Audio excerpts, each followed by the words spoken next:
നാളത്തെ എപ്പിസോഡിൻ്റെ ഒരു പ്രൊമോ വന്നിട്ടുണ്ട്. നാളെ അനുമോൾക്കും ആര്യനും സാബുമോനും ഒരു കിടിലൻ പണിയാണ് കിട്ടിയത്. പക്ഷേ അതിലും വലിയ പണിയാണ് ഇവർ 3 പേരും കൂടെ ചേർന്ന് നെവിന് കൊടുത്തത്. എന്തായാലും നാളെ നടക്കാൻ പോകുന്നത് ക്യാപ്റ്റൻസി ടാസ്ക്കാണ്. ക്യാപ്റ്റൻസി ടാസ്ക് എന്ന് പറയുന്നത് ആ ക്യാപ്റ്റൻസി നോമിനേഷൻസിലുള്ളവരുടെ ക്ഷമ പരീക്ഷിക്കുന്ന ഒരു ടാസ്ക്കാണ്. ഓൾറെഡി ലാലേട്ടൻ എന്ന് പറഞ്ഞിട്ടാണ് പോയത്. എന്തായാലും അവരുടെ ടാസ്ക് ഇതാണ്. അവർക്കൊരു നീളമുള്ളൊരു കയർ കൊടുത്തിട്ടുണ്ട്. ആ കയറിൽ 3 മാർക്കുകളുണ്ട്.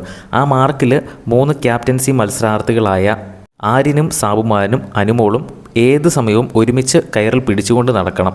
ഒരാൾ ബാത്റൂമിൽ പോയാലും ബാക്കി കൂടെയുള്ള 2 പേരും ബാത്റൂമിൻ്റെ പുറത്ത് പോയി ആ കയറിൽ നിന്ന് വിടാതെ പിടിച്ചുകൊണ്ട് നിൽക്കണം.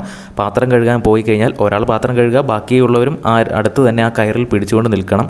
ആ കയറിൽ നിന്ന് എവിടെ പോയാലും ആ 3 പേരും ഒരുമിച്ച് വേണം നടക്കാനായിട്ട്. ഈ ഒരു ടാസ്ക് നമ്മൾ മുൻപും കണ്ടിട്ടുള്ളതാണ്.